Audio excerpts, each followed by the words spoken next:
Entrevista com o Ladislau Martim Neto, que é diretor de pesquisa e desenvolvimento da Embrapa, que participou de um painel de segurança, que é um assunto que no Brasil é menos comentado do que se deveria. Eu queria que o senhor colocasse o Brasil nesse contexto mundial, levando em conta o histórico que a gente talvez não tenha da Europa, que passou por momentos de crise e fome, e que a gente tem um pouco mais de conforto nesse sentido. Isso foi uma conquista, acho que, da sociedade brasileira. Se a gente, na década de 70, a gente era importador de alimentos, tinha crises, né, de sazonalidade, tinha época do ano, o preço da carne disparava.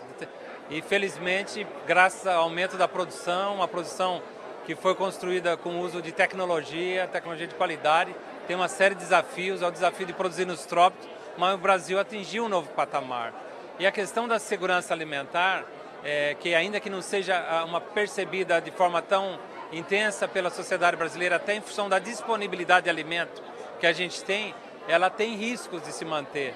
Por exemplo, hoje, com as mudanças climáticas, com o regime de chuvas alterados, a gente tem, por exemplo, dificuldade de disponibilidade de água para a população em geral. Quanto mais para produzir alimentos que precisa de água, né? Requer água. Então, esses são desafios importantes. Pragas e doenças no mundo dos trópicos são impactos relevantes e que muitas vezes não são percebidos. Então, essa trajetória é relevante. E quando a gente olha da perspectiva global e se elenca os maiores desafios para a humanidade, o que está entrando lá na lista, né? A questão das mudanças climáticas, a questão da energia, tanto a disponibilidade quanto a questão de uma energia mais renovável, a questão da água, a questão da própria produção de alimentos. Então, são desafios globais e que nós, brasileiros, felizmente, avançamos muito. Se a gente olhar para a nossa tripé, que o pessoal fala de questões de segurança, a segurança alimentar, felizmente, a gente tem uma trajetória virtuosa, há que se manter isso. Segurança energética, com o próprio biocombustível, além de outras fontes não renováveis, o Brasil também tem uma posição muito adequada. E teria a questão da segurança territorial, que é um aspecto mais de defesa, entre outros componentes. Mas, de fato, tanto a segurança alimentar quanto a segurança energética, o Brasil fez trajetórias virtuosas muito importantes. E o que eu queria ressaltar para a nossa população e para que ela tenha tranquilidade e clareza, eu sou de uma missão pública, tenho como obrigação defender o interesse da sociedade, isso se fez com investimento em pesquisa, em ciência, em tecnologia. Aqueles mais antigos vão saber do que eu estou falando. Falar que acessar uma área do cerrado, um solo de cerrado, era como um castigo, era uma forma de falar, dá um pedaço de terra do cerrado para ele. Hoje é o nosso celeiro da produção de alimentos. Isso foi feito com tecnologia para corrigir solo, com tecnologia para adaptar plantas, muitas delas vindo de climas temperados, com práticas para evitar processo erosivo, plantio direto, a questão até o uso do nitrogênio com bactérias que ajudam a planta a assimilar, não usa adubação química. Enfim, são histórias muito bonitas que eu estimulo a todos possam conhecer, acompanhar mais de perto e ajudar o país a avançar ainda mais na questão da sustentabilidade e na qualidade da produção de alimentos. E onde os defensivos entram nessa história para tentar manter essa qualidade e as polêmicas que também tem? Então, esse é um ponto, acho que o mitos e fatos, né?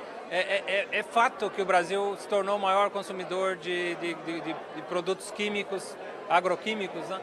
Tanto os pesticidas, e isso ocorre primeiro, por quê? Alguém quer ficar usando isso? A produção exige.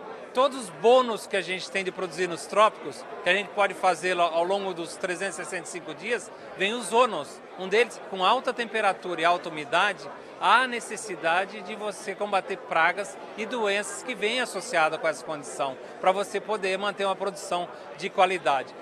Então, o fato a gente é um maior consumidor. Quando você vai por quantidade produzida, a gente está longe de ser o maior consumidor. A gente acaba usando mais porque a gente tem usado, nos países de clima frio, temperado, você tem basicamente uma safra. O outro período vem o inverno. O Brasil está fazendo 2 até 3 safras. Então, nesse decorrer, a gente está aumentando a nossa produção, aumentando a produtividade, como vem sendo destaque internacional também, E aí a gente precisa usar uma quantidade maior desse produto. Mas isso também tem alternativas, a gente está fazendo um esforço grande dentro de práticas que chama agricultura de precisão, para usar só o que é necessário, tem controle biológico, é usar organismos, animais, micro-organismos que possam combater aquela praga para a lavoura e seja benéfico. Essa é uma agenda que é uma agenda da sustentabilidade e que vem à frente, e o Brasil pode estar em outras posições mais adequadas. Mas o fato é que é necessário e a gente tem que sim racionalizar o uso, usar de forma eficiente. Inclusive existe um chamado manejo integrado de pragas, que preconiza o uso do controle químico, mas também o controle biológico. E eu acho que as novas ferramentas, como o monitoramento por drone, a gente poder dar segurança para o produtor que o uso do controle biológico, dos animais benéficos e que combate as pragas da agricultura, vão poder ser muito melhor controlado. É a conciliação da que a gente chama agricultura digital para a sustentabilidade do futuro da produção agrícola brasileira.